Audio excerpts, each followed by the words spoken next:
Rekindle your love with the luxury holiday to a venue that will leave the two of you truly, deeply, and madly in love. DoubleTree Tours and Travel takes you anywhere to make your dreams come true. It could be whining at the Burj Khalifa, cuddling at the Eiffel Tower, or chilling by the white sand beaches in Barbados. DoubleTree Tours and Travel. Dream it and we'll fly you there. 0704 310 130. Be truly, deeply, and madly in love with luxury and honeymoon destinations from DoubleTree Tours and Travel. Honorable members, I want to welcome you to this afternoon sitting. You're most welcome back. And I want to appreciate you for the commitment you put towards your work for the good of our country. While it's a while now since I last chaired this house, I want to thank my young brother, Right Honorable Taebwa, for steering the house while I was away. I sincerely thank him and being a dependable colleague. That's how we should work with each other. I went away on a short notice, but I've got the house the way it was. We thank God for that. In a special way, I also want to thank you people. Thank you, honorable members, for being there in the house whenever we need you and all the time when we need you. Originally, we had adjourned to 15th, but we had to call the house for today because we have very important bills. I want to thank you, the members, for being committed to your work. You're most welcome. As leaders of the 11th Parliament, we strive so much for cohesion and teamwork, irrespective of the parties. We try our best to want to work together with each other for the good of this country. And in doing that, we should be tolerant. We should be able to listen to each other. And we try to create a conducive environment for our own members, for our colleagues. So we will ensure that we protect every member's right while in this house. We will ensure that we bring cohesion in this house so that we work for the good of our people out there who are whom we represent. And remember, we are the voice of those voiceless. Honorable members, I am also aware of the outstanding demands of opposition, which will be presented to this House on 19th. I've got a report from government. Maybe the leader of maybe the Chief Whip will present that, he will respond to that. I've got a response from government that they will be presenting the position to what they were asked to do by 19th. So we should be able to get a report on issues of human rights and the civic space by 19th of this month. That will be next week. But because 19th is the weekend, we shall receive it on Tuesday, which will be 21st. But I want to advise my colleagues, you don't fight when you're out. You fight when you're inside here. You don't. Just like when you're in a home. If you're in a home and you're fighting with a woman, you and a husband and a wife, don't run away, be there. Defeat, stay there, so that we see who is who. So it is not good for us to go out and start lamenting from out. Let's be here, solve our people's problems here in this house. Getting out of this house is not a solution. And on that note, therefore, as the leader of this house, I'm going to invoke the roll on the 15 sittings.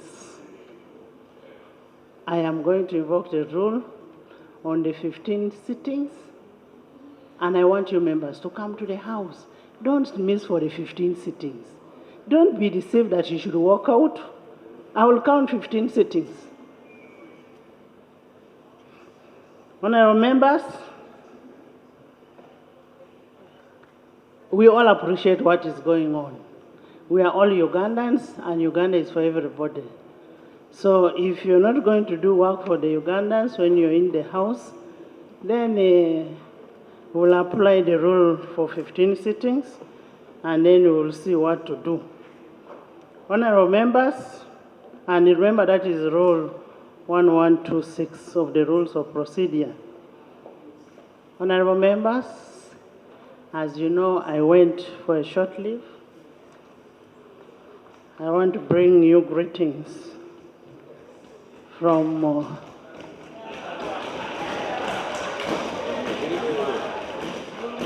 I bring you greetings from Salongo, Nalongo, and Balongo.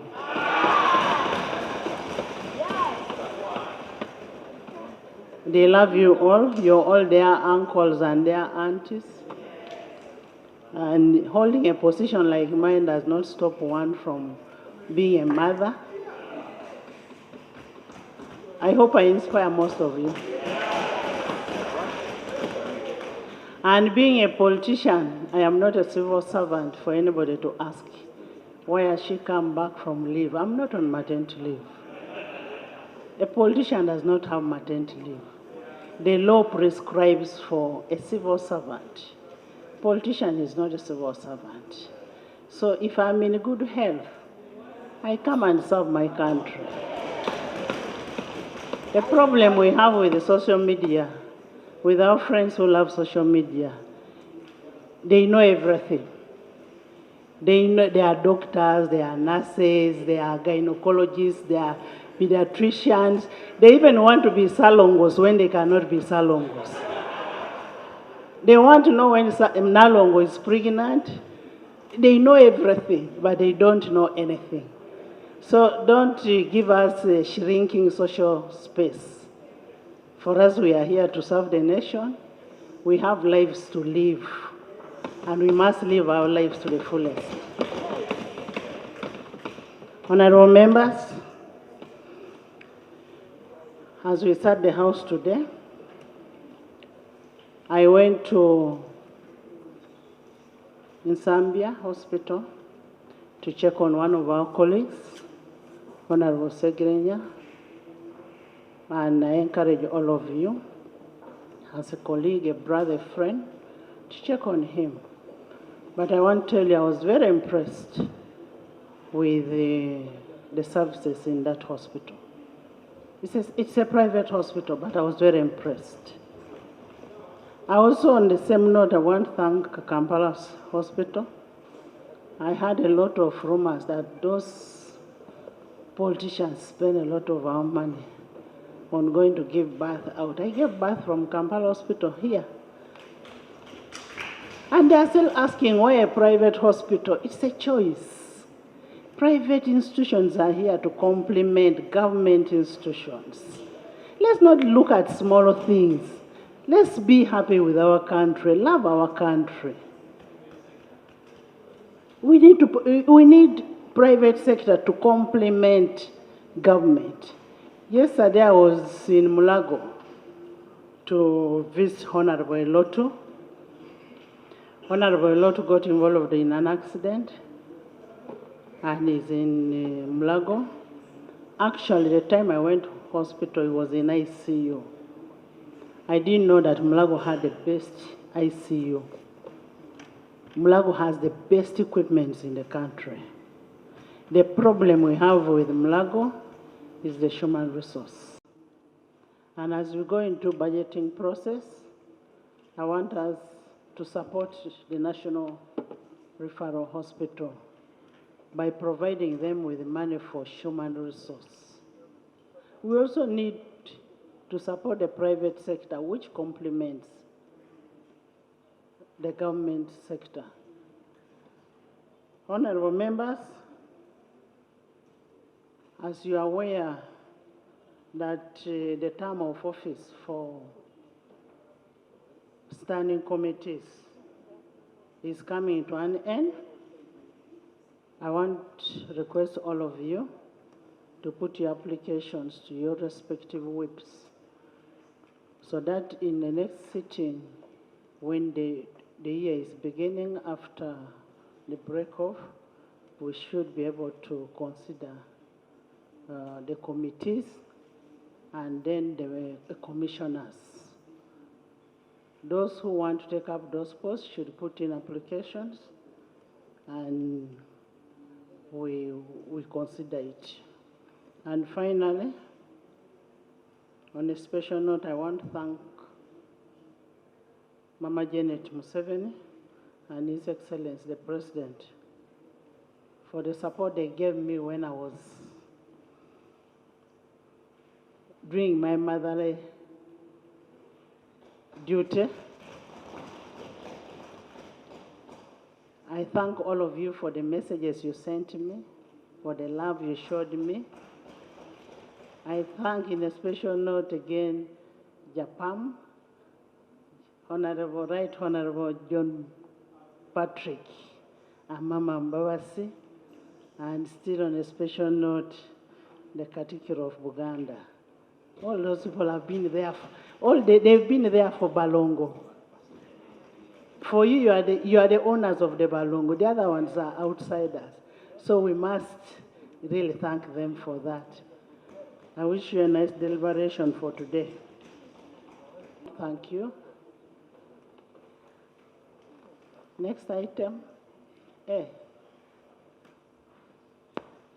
Now, the Right Honorable Nalongo Anita Among,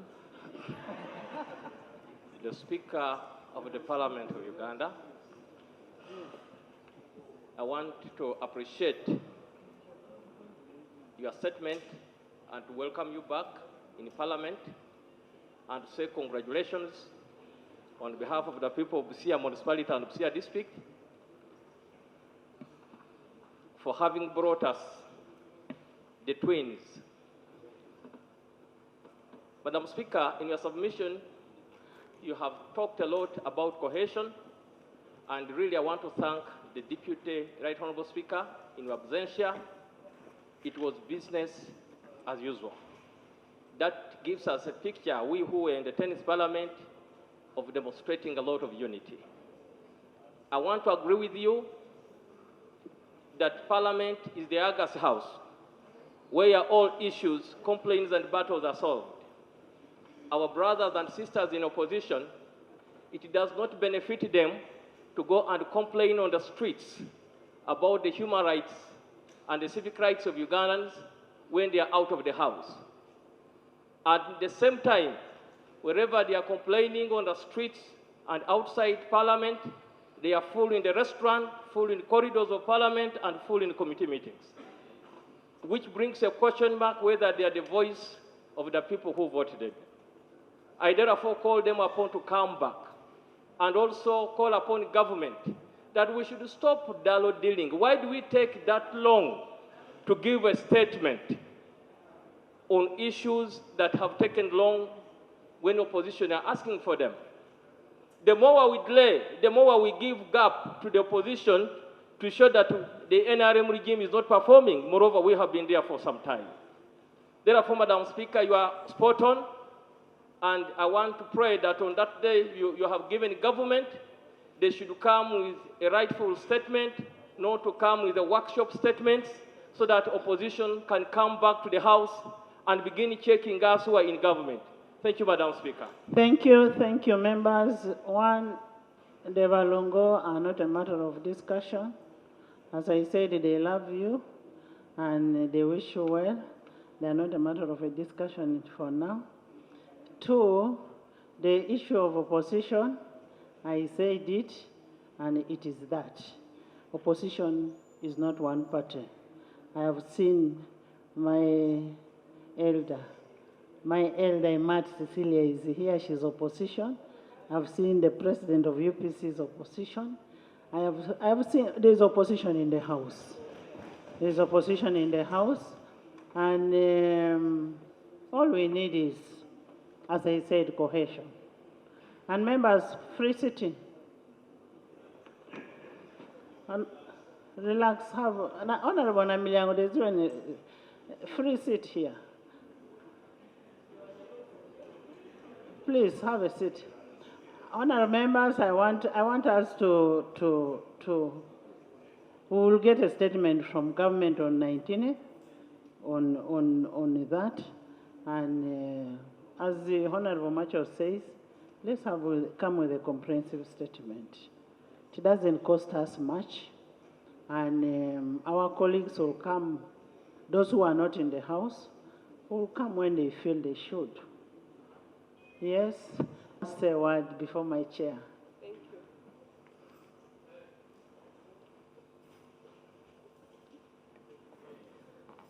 Right Honorable Speaker and Honorable colleagues, I want to join on behalf of government, the whole country, in congratulating you, Mama, for being a Narongo. You look lovely. And so on behalf of government, I want to say that we are happy working with you. I also want to congratulate my Muzukuru, the Honorable Member of Parliament, who made it possible.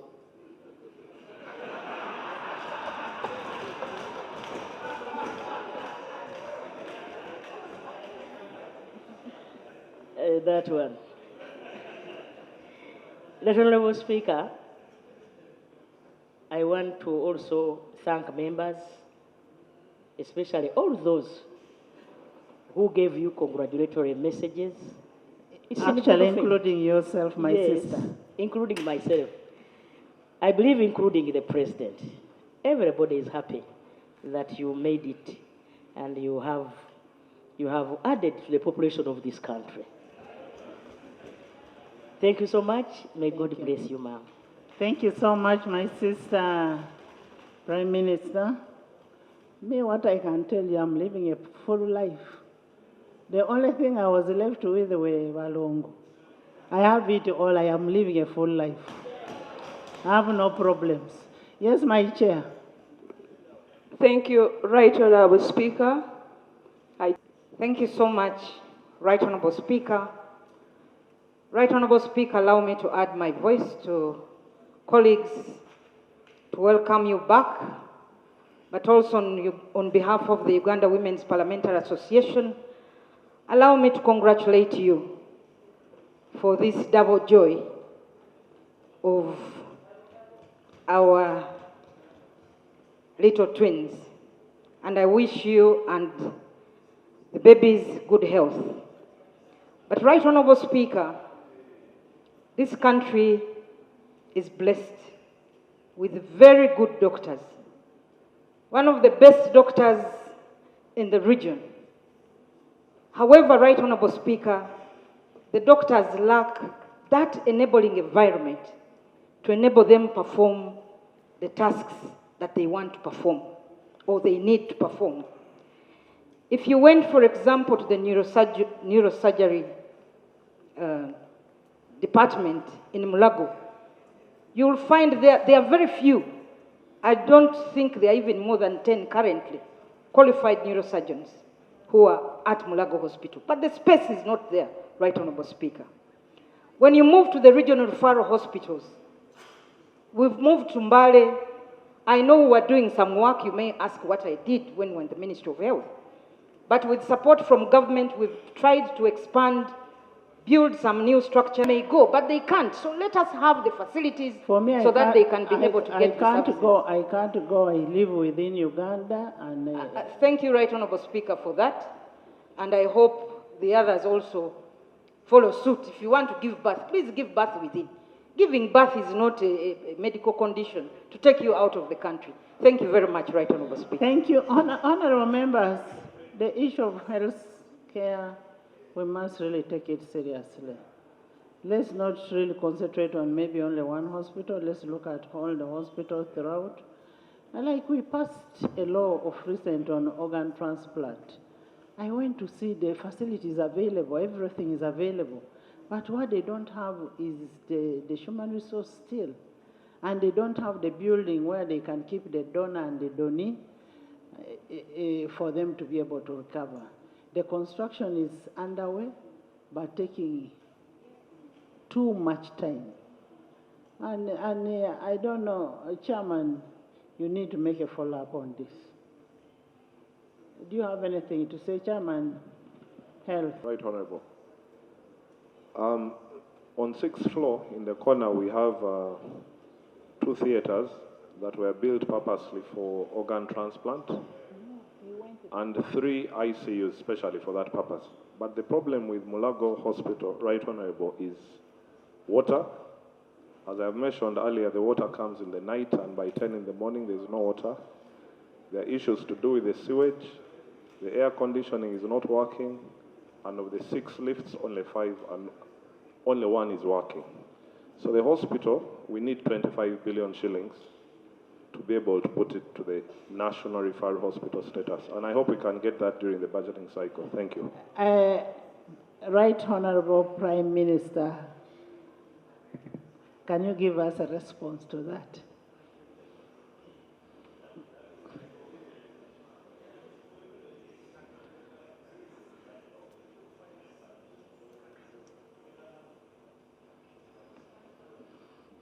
Right Honorable Speaker and honorable colleagues, I believe everybody is aware that I was a minister in charge of health general duties, and the hospitals follow under that docket.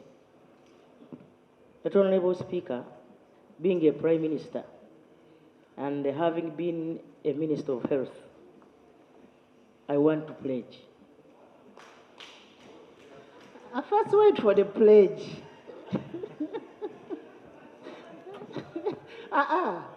He's clapping before you mention the pledge. You pledge.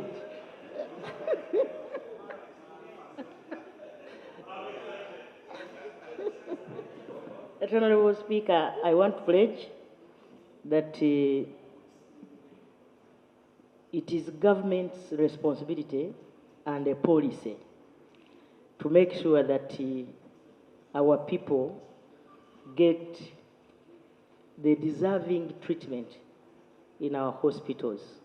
That's why we have at Health Center 3, at Sub-County we have a Health Center 3. And we are doing very well in that regard. Every constituency we are supposed to have a Health Center 4. And the number of health centers, 3s, are being upgraded to Health Center 4s. At district level, we are supposed to have a district hospital. And a number of districts have hospitals. At regional level, we are supposed to have a regional hospital. That is the policy. But Honorable Speaker, at national level, we are supposed to have the National Referral Hospital. And there are 5. We have Kawempe, we have Chirudu, we have Mulago, we have Butabika, and Entebbe. Honorable Speaker, we make sure that these facilities, that they were not being paid. And the government has enhanced their salaries. That is a plus to government. We are moving in the right direction. And we are going to make sure that all these other things are catered for. That's my pledge. Honorable Prime Minister, thank you so much. I just want to let the House know that when you look at ICU, all the beds have equipment, 29 beds, very modern equipment, but they have only 14 workers, meaning they can handle only 14. And then when you look at dialysis, they are supposed to handle 75 patients, but they have only 10 health workers, meaning they cannot handle the rest. So let's see how we can budget for money to increase on the labor. Basically, it's only just increasing on the human resource. Yes? Investing in the health sector, because if we have an enemy now in the country, His Excellency the President has pacified the country. Now the only enemy we have in the country, we are talking about diseases. what is killing our people are not rebels, at least. We cannot compare this time to the previous times, but at least if we can only invest in health sector, we can have the country we deserve. I want to thank you so much, Right Honorable Speaker. Thank you. No. Thank you, Right Honorable Speaker. I want to appreciate that you have recognized me, although... Doctor wants to respond on mental health. I think he wants... Before me? Yes, before you. Thank you, Right Honorable Speaker. Right Honorable Speaker, I can only welcome you to the club of the Balongos and the Salongos and the Nalongos, because I was there before several years ago when I gave birth to 2 bouncing boys, and they are still alive up to now. So seeing you following in my footsteps, I'm very, very proud that those special seats have not yet disappeared from Uganda. So I encourage young women to make sure you get the right men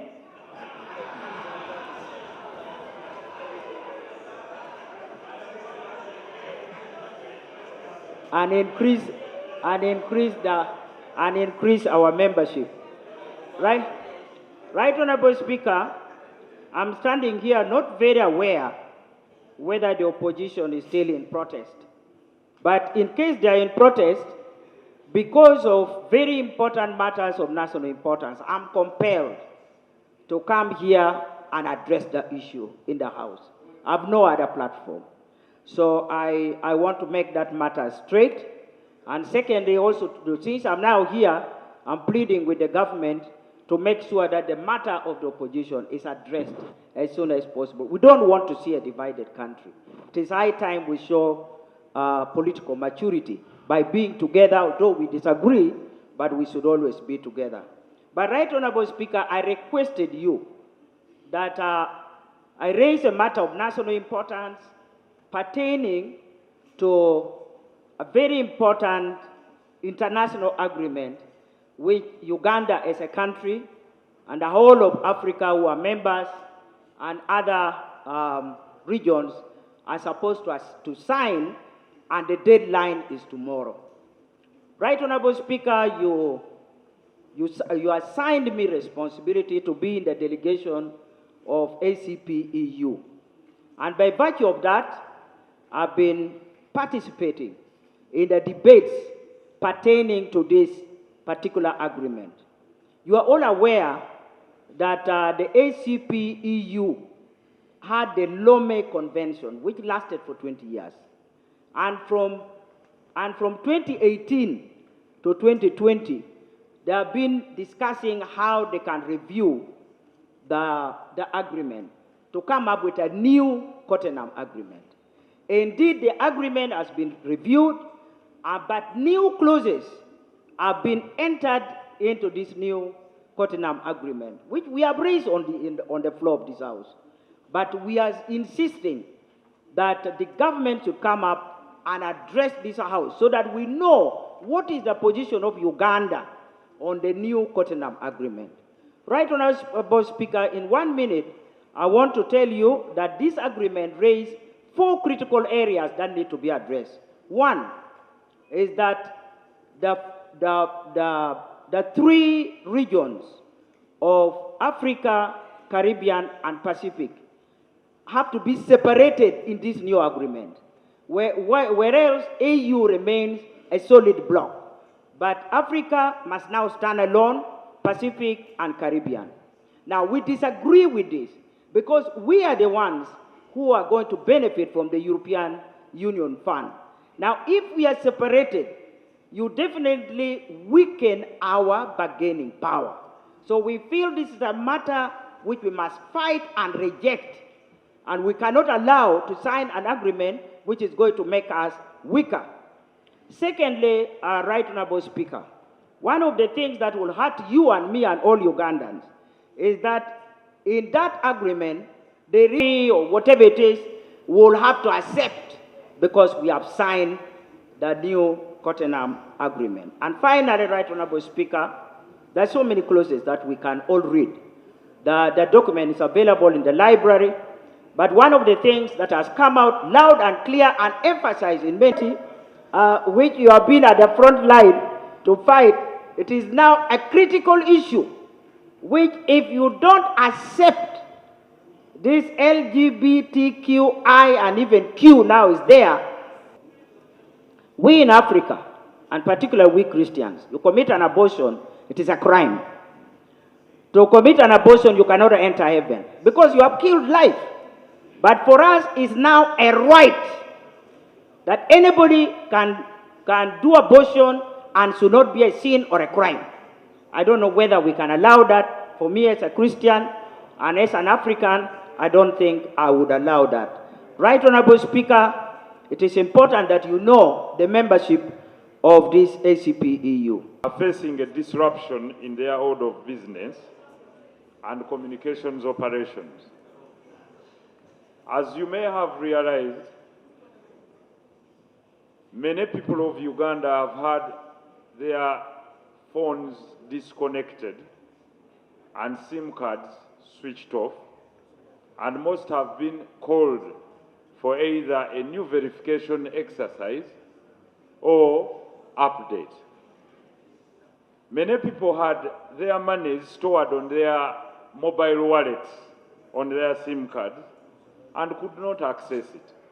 As we speak, we have over 700,000 Ugandans and more who are living abroad that may not have access to these services, but have been using their functional SIM lines for either carrying out remittances at home or storage of their money on their mobile wallets, what we call the mobile money wallet.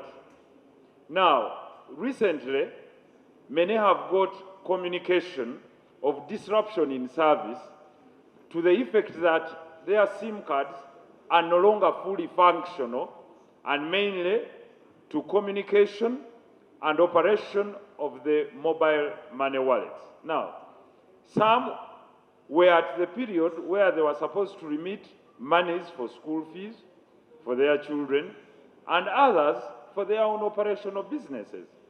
Now, Right Honorable Speaker, Nalongo, as the August House here, would like to be the voices of those people that cannot access these services for re-verification. That is one. Some are in the diaspora, but others are also here. The second issue is that those that have even gone back for re-verification have not found their monies on their mobile money wallets after re-verification. And others at some centers have been told to pay a certain sum of money. Now, the unpredictability of our investment society is a deterrence to investment. People should be able to know when they ought to either update their SIM card registration or re-verify. Secondly, we are going into a new phase because a SIM card should be either attached to your travel document, let's say passport, or to your national ID. Now, the issue before us here that we've been talking about was the countrywide update of the national identification card by NIRA.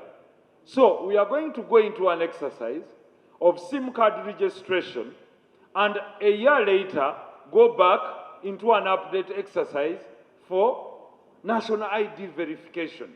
Now, if there is no coordination between departments of government, and the regulator in that case should be the UCC that regulates these companies, there's a lot of cry about the operations of telecom companies in this country from our people, from people losing money from their mobile money wallets to the, of course, unstable internet that is not fully functional, like you can see, the poor bundle services that they are handling, but also the poor speeds of the internet that we have. But also finally, what is very pressing now, Right Honorable Speaker, is that there are over 1 million people who cannot access their mobile money wallets, that some are in the diaspora, others are here, and who is using their money for short-term borrowing and trading. We must audit that as Parliament. Therefore, we must... What's your prayer? My prayer, Right Honourable Speaker, is that the Minister in charge of my ICT, my good friend, the Honourable Dr. Chris Bariomus, comes here and informs the country as to why his government thinks you're doing a favor to the people to be on the telecom platforms, and why there is this disruption year after year and uncoordinated movement in the way you operate. UCC calls for verification, and before you know, we shall have new countrywide SIM card, national ID verification and update. So how many times shall we be moving hence and forth? Thank you, Chris. You'll have to come up with a statement to that effect.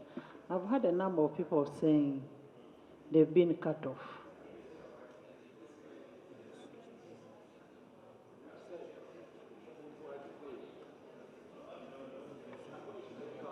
Thank you very much, Right Honourable Speaker.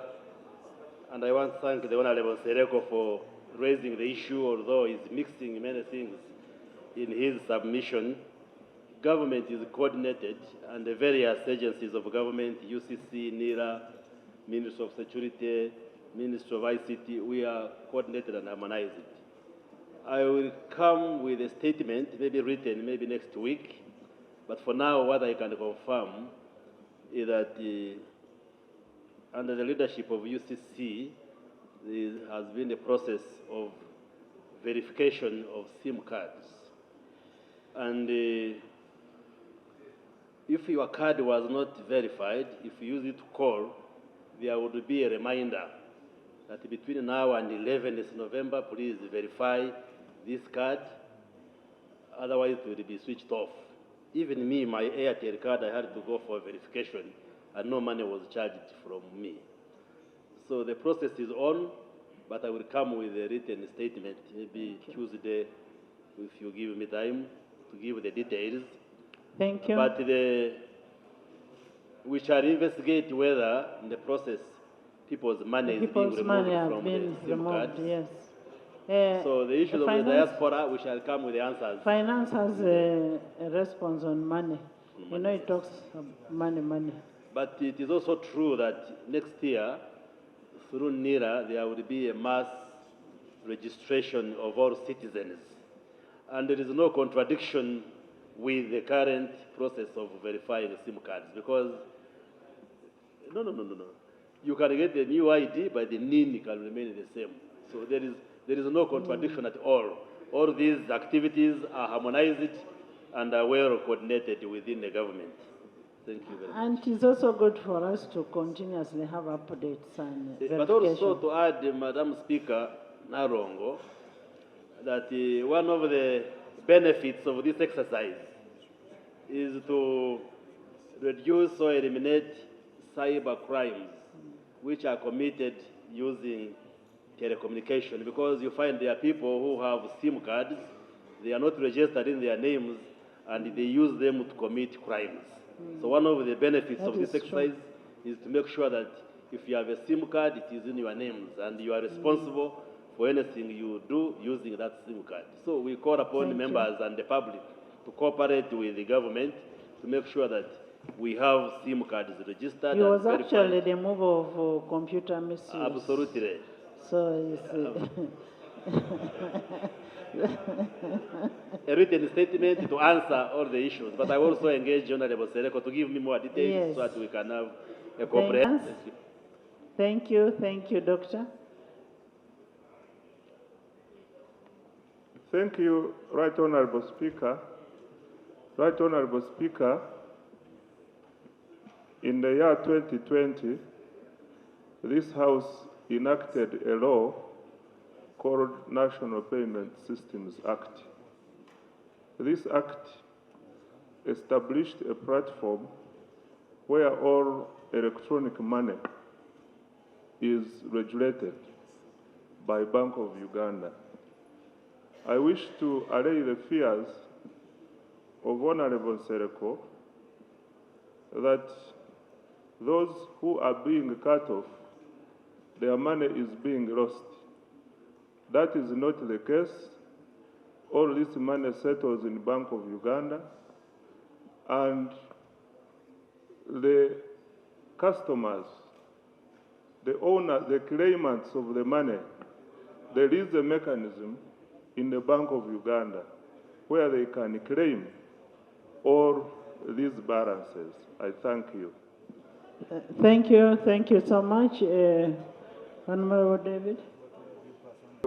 Right Honourable Speaker and colleagues, Right Honourable Speaker, when the people of Kabale heard about the good news of the twins, they were very happy. And the testimony is the delegation that we have sent here today to tour Parliament. Honorable members, you clap for the Cavalry team. And honourable members, the Speaker of Kabale District Council, Madam Flavia Kanajizi, is actually a mother-in-law of the Right Honourable Deputy Speaker, Honourable Thomas Tayebwa, and she's here. So we want to congratulate you, Madam Speaker, and we pray and hope that now you have a new status of Nalongo that gives you momentum to fight for causes of health, especially reducing the maternal mortality rate and infant mortality rate in our country. Congratulations, thank you. Thank you so much, and thank you, our mother-in-law. It is not a mother-in-law, mother-in-love. The mother-in-love to the Deputy Speaker, you're most welcome. Thank you so much for coming. Next item. Item 3, Bills first reading, 3.1, the Alcoholic Drinks Control Bill 2023. Honorable members,